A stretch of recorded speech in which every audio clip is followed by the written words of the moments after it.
It is, isn't it? Yeah. It's amazing. We should be proud of that. Secondly, our green and pleasant land.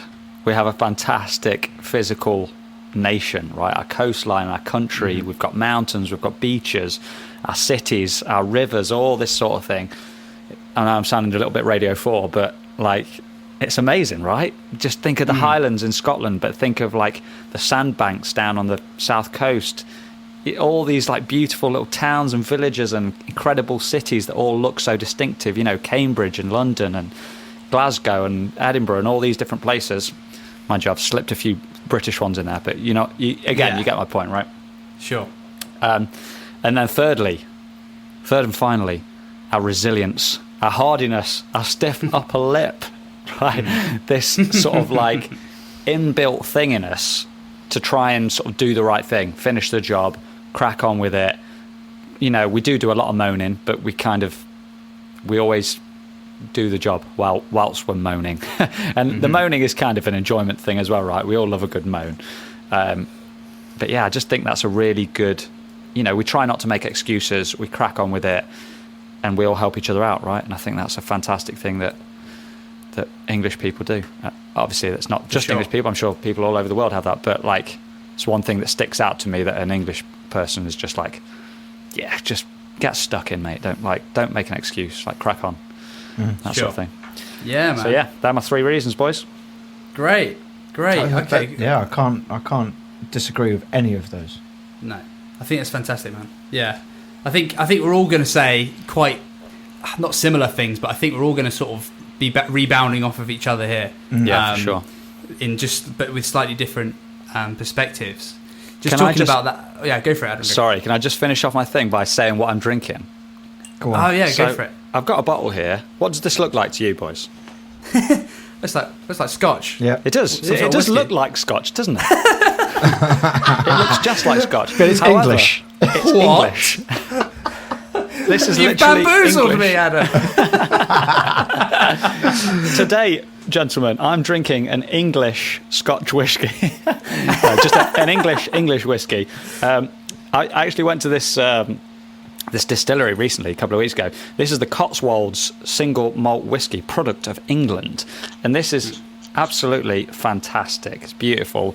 It's a beautiful location out in the Cotswolds. They've got a nice little patch of land, and they're making lots of good stuff. They're same as a lot of newer distilleries. They're having to make a lot of other stuff to like keep the cash flow going in the right direction, basically, while all their whiskey kind of matures. But had a great little tour. We had the place to ourselves. Beautiful location. The drinks that they're making are fantastic. They've got a whole range. Like, they're not sponsoring us or anything, but yeah, if you're ever in that neck of the woods, roll on by, because it is well worth it. They give you a good old tasting at the end, and you get to taste all the great stuff. It's got the tiniest little bit of smoke, but it's mainly sort of sherry cask. Lots of nice sweetness. I think it was it's aged for a little while in sherry cask, and then maybe a little while in a bourbon cask, something like that. I was rather drunk at the time, so I can't remember specifically. But yes, fantastic stuff. And in fact, next time we're in person, you can both have a try of this bottle, because it's fantastic. So yeah, here's to English whiskey. Right. Here. Cheers. Chin chin. Nice. Great. So I just wanted to build on the sort of cultural things that you were talking about. I think there's a sort of sentiment around at the moment that all cultures are equally as good as the others, or equally as successful, and everyone's sort of. I don't want to besmirch anyone or sort of bring anyone down, but it's clearly that some cultures are more, I don't know, successful or more productive or whatever, whether it be for example, like certain countries that just they don't pay income tax or whatever, just because it's just not in part of the culture, like that never grew up, and therefore the government doesn't have any money to spend. So that's just something that's going to kneecap that country massively compared to another country that does pay income tax. Those kind of things. It's not right or wrong. I'm just saying there's different cultures out there, and they aren't all created equally. And I feel like there's something to be proud of, this tiny little island that that did do a lot of good, some bad. I think it's a bad idea, like Pete was saying, to look back at our history with today's sort of morality, you know. So I don't think that's fair, but I think there's something about the English British culture that, you know, like Adam was saying, that strong, stiff upper lip, especially English, you know, quite somber and maybe quite serious, but also very polite and very courteous and trustworthy and all these things. And funny in a very subtle way. Super funny, sarcastic, sort of self-deprecating, that kind of thing. And I think as we get more, I don't know, as we sort of get into a more modern age, where countries are sort of losing their individuality, right? And if you read like really old books, especially sort of like memoirs and things, they'll talk about when they met someone from England, or they met someone from Scotland or America, and they would describe these people in like a broad sense, and they'd be kind of right, because there was like a coherency between different countries and how people acted. And some, especially if you listen to like, I'll read World War II memoirs where you've got a lot of Americans and Canadians and stuff coming to England and they're sort of like describing the English. Yeah. Or then they invade France to take it away from Nazis, and they'll describe the French, and then the Belgians and the sort of the Germans and these kind of stuff. And they all had a very individual sense of the people, and I feel a bit sad because we're sort of losing that individual identity as countries. But I think it's important to remember that countries do have very different cultures, even in a modern age like this, and they have different outcomes because of that. And I think we should be very proud of our culture. I think it's done a lot of good in the world, as well for us. You know, look at us; we're extremely lucky. We're in the top 1% of the planet for sure, because of how successful our culture has been. So I would definitely say that I'm proud of. I want to say something about America though. Do it, man. Do it. A thing of pride I have with America is, I think, just the founding of this country. It's such a new country, and it was made. It doesn't have any history, really, relatively speaking, and they're bloody done well for themselves, you know, considering that. They just started on the right foot. These founding fathers absolutely nailed it. They set out these rules, things like the church and the state should be completely separate, and like, I know that sounds like an obvious thing, but back then everyone was just a devout Christian. The founding fathers were anyway. So like the fact that they had the foresight to see that having the church mess around with the government, it could lead to bad things. Now I know that's quite different to England, so that's maybe a bit of I'm a bit torn on loads of subjects, because I'm really proud of England, and yet I'm also very proud of America, and sort of the sort of. There are definitely sort of butting points there that sort of don't quite mesh, but I just think that these guys were so selfless in the way they made these rules, and they're still holding them to this day. People are like arguing about it, and they're super divisive at the moment, but like hundreds of years later, after they wrote this constitution, you know, it's still being held up today, and it's serving the country well. I think, you know, they're still number one, you know, in terms of money at least. So I don't know, I'm super proud of that, and it's quite interesting for me because like I say, I've got these two different points of view that don't always sort of fit nicely together, but I'm just super proud of both of those countries. Fantastic. Nice.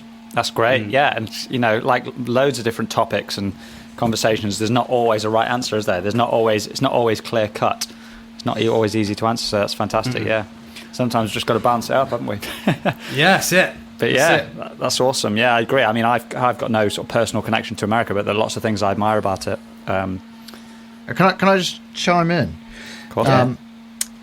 One of the main things for me, you slightly touched on it, Greg, but one of that is so British, that is like, you just, I think that's one thing we can go, yep, we invented that, and that's humour. Yeah. Yeah, man. Yeah. Like, we have, but obviously growing up in a Scottish household with also English household at the same time, but I'm not even talking comedians. I'm talking just normal people, like especially in Ireland as well. The Irish, even the Welsh and the Scots, they are funny, man, without even being comedians. Just normal people, and I think it's in the blood, man. It's that like you say, banter, that willing to take the piss out of yourself, just that little bit of ribbing, but like not abuse, if you know what I mean. Yeah. And that for me, that is British. Like, Nice. Couldn't agree more, mate. 100%, Couldn't agree more. 100%. Also, in terms of like, you know, protests, like, you know, we were, you know, leading the charge at some point in the world, in terms of, you know, protesting for equality in many different aspects. Yeah. We love a good protest, don't we? Absolutely, but you know, this it's becoming more and more common now. The progressive mindset in terms of we're all one, man, one world. There should be no borders, or you know, we're all. And I think you touched on it, Greg.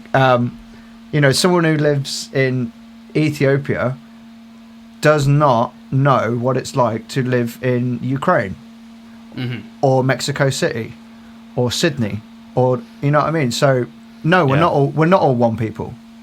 No, we're one species, but we are totally different peoples and cultures, and I think that is so important, the culture, because that's why we go on holiday, that's why we go abroad, to experience. I mean, yeah, a lot of people go for hot weather, but for sure but most people go because it is so different. And you know, you look at countries, it's probably going to get bleeped, but you know, I don't even need to say them. That's how that's bad what they I was like. That's how bad they are. You know, without me saying it, what countries I'm talking about, where there are quite literal slavery going on, sex trafficking, human trafficking, like child trafficking, like that is going on today in 2021, in June 2021. That is still happening today in certain countries of the world. But yet, the big news, big media, you know, all these. I want to say their mind's in the right place, but when they, you know, complaining about certain things that really don't matter, and then you look at these kinds of countries and these atrocities that are going on today, it's like, come on, guys, focus on the real issue here. Like, man. So, and that's why I'm proud to be British, you know, because to even, I mean, you know, there is some bad stuff that goes on that doesn't get spoken about in this country, and I personally think it's only a matter of time before it comes out, because it can't continue some of the stuff down. And finally, in a sort of light-hearted fashion, right? Because I met somebody the other day, and she works for a company that sort of helps like change people's qualifications from foreign qualifications to British ones, so they can move to Britain and work in Britain and stuff. So she has a lot to do with the sort of that test as well that you have to do to sort of be a British citizen as well. That nice. crops up quite a lot. Oh God, here we go. And I just thought it was funny. Like, she said some of the questions, I was like, God, I mean, I don't know that. And there's so much stuff that was like a bit sort of, I don't know, seemed to me a bit off the mark, right? So is this a UK citizen test? I think that's what she was talking about. Yeah. But it just got me thinking, like, if we were writing the test, what do you need to know to be an English citizen, to move to England? Great question. I just had a couple of questions, see if you guys get them straight off the bat. So, question 1. A man drops a pint in a pub. What do you yell at him? Way! Yeah. Bonus point for... Sack the juggler. Sack the juggler, yeah. Well, that's it. Fantastic. Pete, you're top of the list. Damn it. Okay, it's the first day of hot weather in summer. Which factor sun cream do you use? The correct answer is none. 0. Yep, correct. Yeah. And I, for listeners who do not know me, I am the whitest man you will ever meet. I mean, it's like I'm like a newborn Either the fish. whitest or the reddest. You can see my heart through my chest. I'm that white. Yeah, the correct answer is none. You get burnt to hell, and then you worry about it the next day.